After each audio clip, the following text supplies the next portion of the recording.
Bonjour et bienvenue à l'émission Chrétien comme Christ. Le thème de notre émission est « Dans ton cœur ». Et là, c'est les pourrois qui parlent, Christine, au chapitre 5. Alors lis-nous. Oui, du Cantique des Cantiques, toujours. Et les pourrois dit « J'ai recueilli dans ton cœur mon égal, ma fiancée. J'ai recueilli dans mon jardin toutes mes épices sacrées, même ma myrrhe. J'ai goûté et apprécié mon vin en toi. J'ai goûté avec plaisir mon lait pur, mon rayon de miel que tu m'as cédé. Je prends plaisir à récolter mon épice sacrée. J'ai tous les fruits de ma vie rassemblés en toi, mon jardin paradisiaque. » Waouh! Et on avait terminé justement l'émission précédente en disant que la bien-aimée était son jardin paradisiaque. Et ici, il est en train de décrire un peu tout ce qu'il aime dans ce jardin. Oui, et il y a beaucoup de choses. Hein. Il parle des épices sacrées, donc on ne peut que penser aux choses sacrées, à la sainteté, à la sanctification. Oui. Hein, donc ces choses qui sont consacrées à l'Éternel, quelque part, hein, dit mes épices sacrées.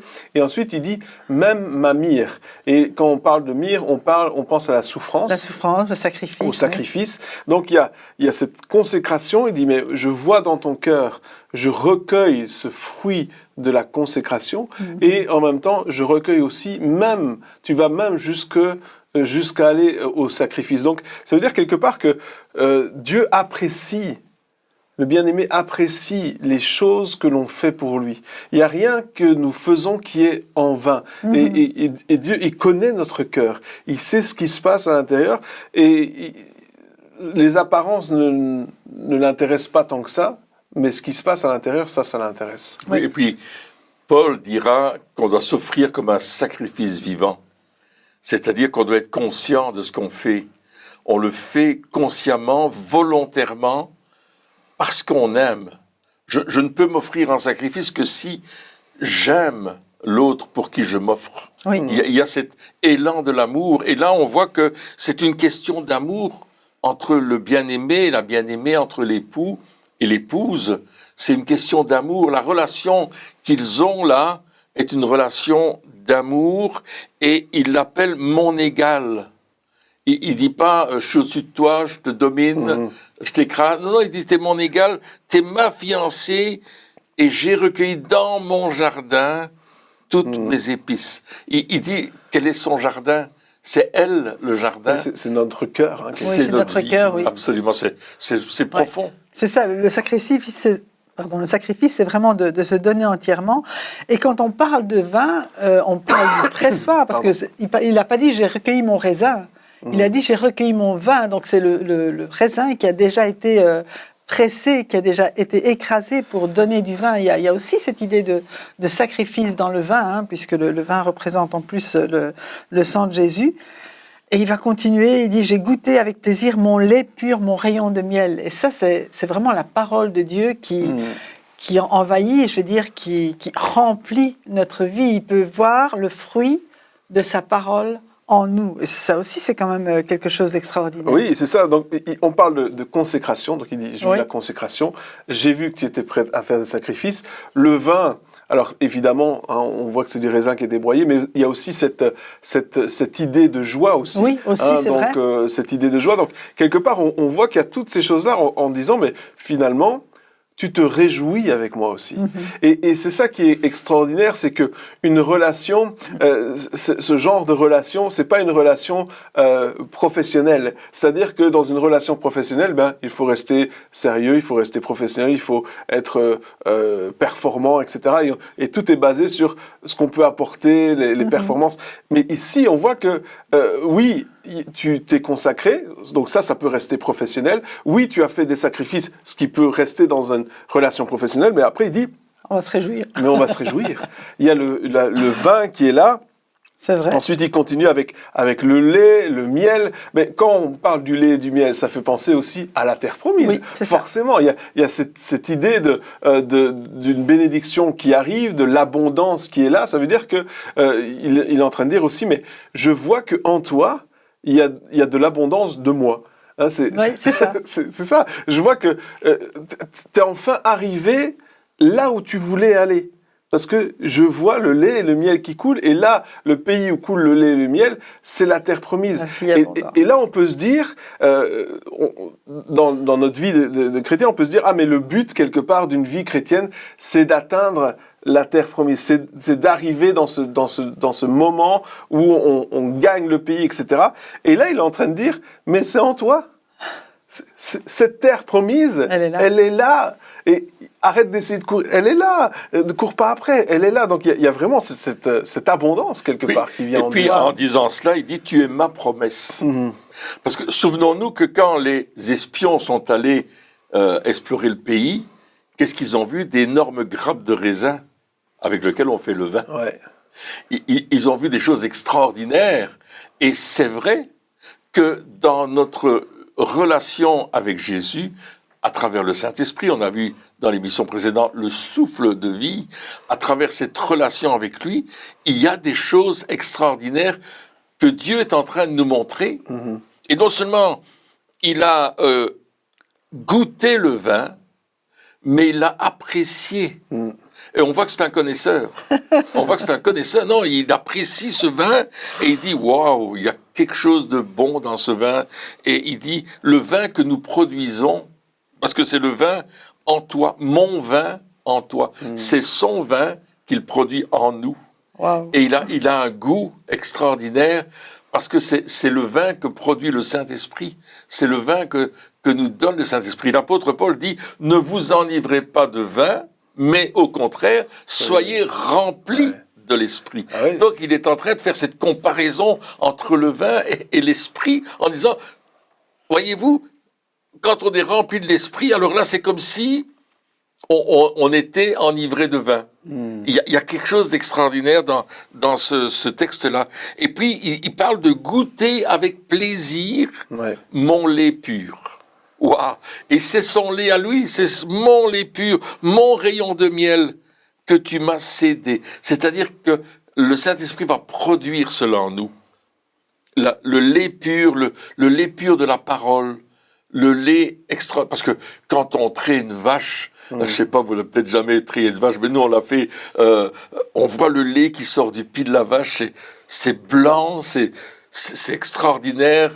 Et puis, moi je me souviens, on avait traité des vaches et puis il y avait la mousse qui était aussi le petit lait, comme on l'appelle, qu'on donnait aux veaux pour qu'ils se nourrissent avec. Hein. Mais il y avait ce lait qui était là, et c'était tellement pur, tellement beau, tellement propre. Et puis il dit, mais c'est ce lait pur, ça nous parle de pureté, de propreté d'un vêtement blanc, de quelque chose de pur. Et puis il parle du miel. Et le miel, quand même, c'est extraordinaire parce que le miel est associé à la parole de Dieu.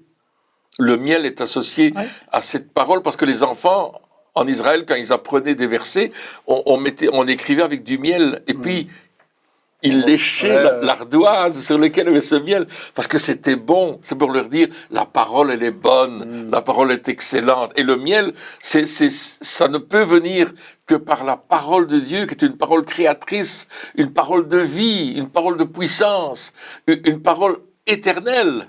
Et elle est là, ils sont en train de dire, waouh, tout ça, il est en train de le dire, comme tu le disais tout à l'heure, Christine, c'est vraiment un plaisir pour Dieu lorsque nous nous réjouissons de sa parole. Alors moi, j'ai plein de versets qui me viennent en tête. Il y a ce verset qui dit, il y a d'abondantes joie devant ta face. Hein, c'est vraiment ça, on déguste, en fait, on est en train de déguster là, pour le moment, c'est trop fort. Et puis Jésus qui disait, mais je suis venu afin que mes brebis aient la vie et qu'elle l'ait en abondance. Et c'est aussi une description de cette vie en abondance qu'il donne ici. Et puis tout ça est le résultat de l'intimité avec Dieu. Oui, tout à fait. Et même, il continue, après il dit, je prends plaisir à récolter mon épice sacrée. Hein. Donc on voyait juste avant la consécration. Et là, c'est, je prends plaisir à récolter. Donc il y a du plaisir. Donc c'est pas juste, ah oui, mais bon, je récolte, tant pis, c'est comme ça. À récolter mon épice sacrée. Et là, je peux pas m'empêcher de penser que nous sommes le sel de la terre. Hein, le sel est une épice aussi, comme une autre, vrai, qui donne du goût. Une épice, ça donne du goût aux aliments.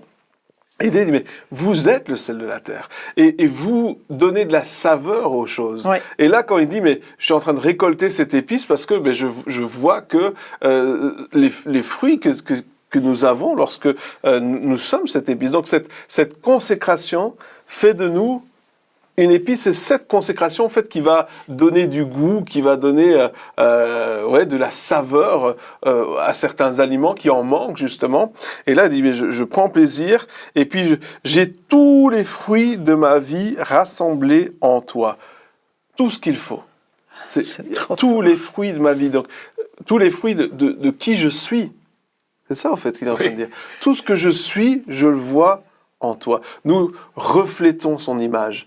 Nous sommes le reflet de qui il est. Il dit, mais tout ce que je suis, je le vois chez toi. Nous avons tout pleinement en Christ. C'est ce que Paul nous dit dans une de ses épîtres. Et je vais revenir sur le sel. Il y a un texte qui dit que il faut toujours mettre du sel sur le sacrifice parce que c'est le signe de l'alliance. Un texte de l'Ancien Testament qui dit ça. Et ce sel qu'on met sur le sacrifice, c'est le signe d'une alliance que nous avons fait avec Dieu. Ces épices-là, c'est le signe de l'alliance que j'ai fait avec Dieu quand je me suis offert en sacrifice. Et bien sûr, à cause de cela, j'ai tout en Christ, tout pleinement en Christ. Dieu va pourvoir à tous mes besoins. Il y a ces promesses qui reviennent. Tu parlais d'abondance tout à l'heure. Il y a ces promesses qui reviennent. J'ai tout pleinement en Christ. Pourquoi aller chercher ailleurs puisque j'ai tout pleinement en lui? Il va pourvoir à mes besoins. Pourquoi m'inquiéter puisque Dieu lui-même va pourvoir à tous mes besoins. C'est Paul dans Philippiens qui dit ça au chapitre 4. Et il y a vraiment tout un rapport avec l'épouse, l'Église, tout compte fait, et Jésus, le bien-aimé, et cette relation que nous avons journellement avec lui à travers le souffle de vie. Et puis Jésus va dire dans Jean chapitre 6 et au verset 63, il va dire « Mes paroles sont esprit et vie ». Et on voit ici, on parle de la parole, le lait pur, le miel. Les paroles de Jésus sont esprit et vie. C'est-à-dire que quand on se réfère non seulement à la parole de Dieu, à la présence du Saint-Esprit et à l'intimité avec Dieu, il ne peut y avoir que la vie créatrice. C'est vrai. Mais moi, ce qui m'émerveille là-dedans, c'est qu'en fait, on a la capacité qui vient de Dieu, qui vient du Saint-Esprit, mais de réjouir le cœur de Dieu. Amen, c'est vrai qu'il y a beaucoup de choses pour notre profit, mais enfin, il y a quelque chose pour son profit. Quand il a donné sa vie, il l'a fait, mais en sachant qu'il y aurait une joie qui suivrait. Et cette joie-là que Jésus a, c'est de pouvoir voir sa vie en nous. Oui, c'est ça, parce qu'il nous appelle son jardin paradisiaque. Oui. Mais son jardin paradisiaque n'est paradisiaque que parce qu'il reflète qui il est, lui. Et c'est ce qu'il cherchait depuis le début. C'est ça, en fait. C'est lorsque nous nous approchons de lui, eh bien, le jardin que nous sommes, qui était peut-être désert, qui était, quand elle arrive là, tout au début, elle dit, mais moi, je suis comme le désert, c'est sec, il n'y a rien, c'est que du sable, etc. Et le fait qu'elle se rapproche de lui, qu'elle s'engage pour lui, qu'elle recherche sa présence plus que tout le reste, eh bien, transforme qui elle est, comme ça transforme qui nous sommes. C'est vrai. Lorsque nous avons cette recherche de Dieu en disant « Moi, je veux plus de toi », ça transforme qui nous sommes et nous devenons à ce moment-là un jardin paradisiaque. Wow. Mais qui n'est paradisiaque que parce qu'il reflète tout à fait. qui, lui, est en nous quelque part. Vrai. Et c'est ça qui est juste merveilleux. C'est que tout dépend de cette relation, tout dépend de lui, au fait, du souffle de son esprit. Tout est relié à ça. Et puis, ce passage ne s'arrête pas là, ça va plus loin. Oui. Et là, on va dans les extrêmes, là, maintenant. Oui, parce qu'en fait, il va dire, c'est pas seulement pour moi, mais je veux partager cette joie que j'ai. Et il va continuer en disant, venez tous mes amis, régalez-vous de mon épouse. Vous êtes tous les fêtards de mon palais. Wow. Ok, vous aimez faire la fête, quoi. Régalez-vous d'elle, vous qui m'aimez. Boire et boire et boire encore, jusqu'à ce que vous ne puissiez plus en prendre plus. Buvez le vin de son amour. Prenez tout ce que vous désirez, prêtre. Ma vie en elle deviendra votre fête. Wow. Alors, il est tellement heureux, je veux dire, de voir sa bien-aimée, qui veut le partager avec tous ses amis. Oui, c'est ça. Et puis, il dit, ça, c'est le jardin. Venez dans le jardin et goûtez quelque part. Oui, c'est ça. Dans Jean chapitre 7, verset 37, le grand jour de la fête, on parle de fête, Jésus debout s'écria, « Si quelqu'un a soif, qu'il vienne à moi et qu'il boive. Celui qui croit en moi, des fleuves d'eau vive couleront de lui, comme l'a dit l'Écriture, et il dit cela à propos de l'Esprit qui allait être donné. Donc ici, c'est vraiment ça, quoi. Elle fait plus que croire, elle a mis toute sa confiance, toute sa foi en lui, et puis il y a des fleuves, et il invite ses amis, mais venez boire à ces fleuves qu'elle donne pour vous.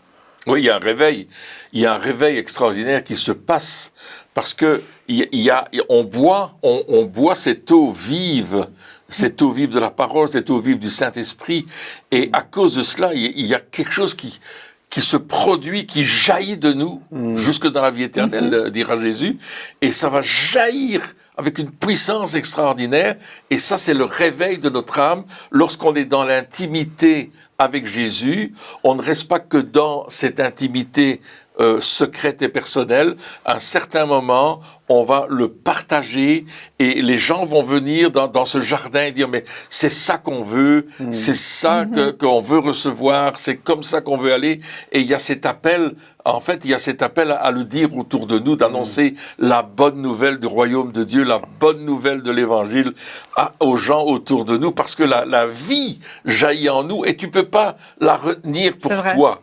Hein? Souvenons-nous, lorsqu'on a rencontré Jésus pour la première fois dans notre vie, qu'on l'a reçu comme notre sauveur, la vie a jailli en nous et on voulait le dire à tout le monde et on veut encore le dire aujourd'hui. Ça se pitait dans tous les coins. Oui, il y en avait partout. Il y en avait partout. Et c'est ça, et moi ce qui m'interpelle dans ce passage, c'est ce terme fêtard. Oui, c'est vrai. C'est vrai, c'est waouh, c'est quand même extrême de dire venez tous les fêtards, venez vous qui voulez faire la fête, vous qui voulez vous amuser. Et il dit pas venez vous les fêtards, mais soyez sages, pas trop de bruit s'il vous plaît, n'exagérez pas sur la boisson. Au contraire, il dit buvez ou boire et boire et boire encore. Donc là, il y a vraiment le fait d'insister jusqu'à ce que vous ne puissiez plus prendre plus. Donc il y a vraiment de dire mais tu peux pas dire ah mais non pas trop s'il vous plaît. Non, il y a beaucoup, il y a énormément, il y a quelque chose qui est là où on en profite parce que après il dit c'est intéressant parce qu'il dit vous les fêtards, d'accord, et il donne un autre terme à ces fêtards à la fin du verset. Il dit prêtre. Waouh. C'est deux mots que j'associerais pas, moi, d'habitude. Non, mais c'est vrai. C'est vrai. Il s'adresse aux fêtards. Et puis, il n'a pas changé de personne. Il continue en disant prêtre. Et ça, c'est vraiment intéressant parce que là, on est en train de parler de ceux qui sont justement au service de l'Église. Oui. Ceux qui sont au service de l'Église, et il dit, mais ça, c'est parce qu'on l'a marié, on sait que dans les Cantiques des Cantiques, c'est aussi relié à l'Église, à ce que Dieu fait avec son Église, le peuple de Dieu. Et là, il dit, mais vous venez et vous allez pouvoir, quelque part, profiter ou vous régaler des fruits de l'Église. Et il dit, mais vous les prêtres, vous qui vous occupez, vous qui servez le corps de Christ, quelque part, venez et vous allez pouvoir profiter de ce vin qui est là. Il dit, buvez encore, buvez le vin de son amour. Donc, prenez tout ce que vous désirez. Soyez remplis de quoi finalement ? Eh bien, du fruit. Parce que le vin de son amour, ce qu'ils vont boire, ça vient pas juste de la mariée, ça vient de la mariée, mais depuis le début, depuis le bien-aimé, depuis Jésus d'abord. Et donc, ça reflète qui est Jésus, la mariée reflète qui est Jésus, et ceux qui sont là autour en profitent et peuvent faire la fête avec ça. Donc, ça veut dire aussi que pour nos vies, donc ça c'était pour l'Église, mais pour nos vies, ça veut dire aussi que beaucoup de personnes vont pouvoir se réjouir des fruits que nous portons. C'est vrai. Oui, et Pierre dira que nous sommes un sacerdoce royal afin d'annoncer les vertus de celui qui nous a appelés, etc. Donc vraiment, nous sommes devenus ces prêtres royaux qui vont annoncer les vertus, c'est-à-dire tout ce qu'on vient de lire ici, tous les bienfaits, toutes les choses extraordinaires que Dieu a mis en nous à travers son amour qu'il a déversé en nous, nous qui sommes devenus des serviteurs de Dieu d'une façon surnaturelle, parce qu'on n'a pas cherché, on est devenu, il a fait de nous un sacerdoce royal pour la gloire de son nom. Alléluia, c'est extraordinaire. En fait, c'est tout le monde qui se réjouit du coup. Hein. Ouais. Oui, c'est ça. Et puis, il n'y a pas de limite. Exactement. Et puis il dit, c'est ma vie en elle qui deviendra votre fête. Ouais. C'est ma vie en elle qui deviendra votre fête. Et quelque part, c'est intéressant parce que souvent on se dit, oui, mais dans la vie chrétienne, il y a des moments difficiles, il y a des épreuves, etc. Et c'est vrai. Oui. Mais il y a toujours cet endroit, parce qu'il parle, en même temps, il parle de jardin, d'accord ? Donc, il parle d'une bulle, hein, d'un endroit d'intimité. Et il dit, mais dans cet endroit-là, dans ce jardin paradisiaque, vous qui êtes les prêtres et qui peut-être souffrez, vous qui servez Dieu, parce que prêtre, ça ne veut pas dire forcément juste les responsables dans une église, mais tous ceux qui servent le corps de Christ, ceux qui servent Dieu, il dit, mais vous pouvez venir dans ce jardin à n'importe quel moment. Vous pouvez venir dans ce jardin et ma vie en elle deviendra votre fête. Et là, vous pouvez avoir ce temps où vous allez pouvoir être restauré, parce que quand on boit, eh bien, quand on a bu, on n'a plus soif. Hein. Non, mais c'est ça. Si on boit, c'est parce la joie aussi. La joie qui est là. Donc quelque part, il dit, mais ma vie en elle deviendra votre fête. Ça veut dire qu'il y a cet endroit aussi où tous ceux qui servent le corps de Christ peuvent être restaurés à n'importe quel moment dans ce jardin, dans cet endroit d'intimité. Donc, il y a tellement de choses qui peuvent se passer, peu importe ce qui se passe à l'extérieur, quelque part. Et c'est là le rendez-vous, en fait. C'est dit, venez vous régaler. Je vous appelle à venir vous régaler et puis avoir le fruit, parce que c'est le fruit de Jésus dans la bien-aimée, mais aussi, quelque part, c'est le fruit de chacun qui s'est donné et qui peut jouir de cela, je veux dire, hein, le vin de son amour, l'amour de Christ en elle, en même temps. Hein, je pense que c'est... Puis, quand on parle c'est vraiment bien. Buvez le vin de son amour, ça fait penser à Jean 3,16, car Dieu a tant aimé le monde qu'il a donné son Fils unique afin que quiconque croit en lui ait la vie éternelle. Donc, il y a cet amour qui est à notre disposition, qui est à disposition de tous les hommes autour de nous. Et l'Église est vraiment le porteur de cet amour, et quand cet amour est diffusé, quand cette miséricorde, cette passion, cette compassion est apportée à travers le peuple de Dieu, il y a la fête. Il y a la fête, les gens sont joyeux, les gens sont heureux d'avoir vécu quelque chose de fort, parce qu'ils sont dans cette dimension de l'amour de Dieu. Et ils disent, waouh, l'amour de Dieu, c'est passionnant, c'est passionnant. C'est vrai. Et ça me fait penser des personnes parfois qui viennent chez nous, qui nous rencontrent et puis qui disent, mais on est bien avec toi, ici il y a la paix, ici il y a vraiment une atmosphère, je vais dire, qui est autour de nous et qui procure quelque chose de bon à ceux qui s'en approchent et qui peut-être ne connaissent pas encore le Seigneur, mais qui vont avoir envie de le connaître. Oui, et c'est ça aussi, c'est toutes ces personnes qui viennent et qui voient qu'il y a quelque chose de différent. C'est pas qu'on essaye de leur faire une démonstration qu'on est différent. Mais c'est qu'ils voient que au-delà de l'apparence, il y a quelque chose qu'ils ne comprennent pas. Et c'est pour ça que dans ce passage, tout au début, il dit « J'ai recueilli dans ton cœur ». Parce que ça se passe, le but, c'est pas d'essayer de montrer aux hommes qui sont autour de nous, de montrer aux personnes autour de nous « Ah, mais regarde, il faut absolument que tu vois que je suis changé, etc. » Non, le but, c'est que ce changement se voit malgré nous, justement, malgré le fait qu'on reste tranquille. Et je parlais avec une personne qui disait, il y a quelques jours, il disait, mais j'ai été voir mon banquier, et puis mon banquier m'a dit, vous êtes différent.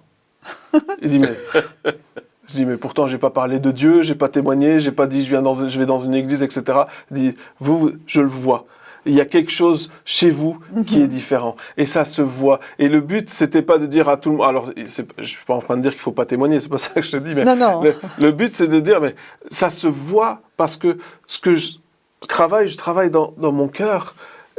C'est là qui est le plus important. Donc, je vais arrêter aussi parce que il y aura mon énergie qui va soit être attribuée à... Je vais essayer de faire attention aux apparences, ou alors je vais travailler ce qui se passe à l'intérieur. Mais je peux pas faire les deux en même temps. Et là, il y a ce choix qui doit se faire maintenant, je pense, dans notre cœur, et de dire sur quoi est-ce que je vais me concentrer? Est-ce que je continue avec les apparences?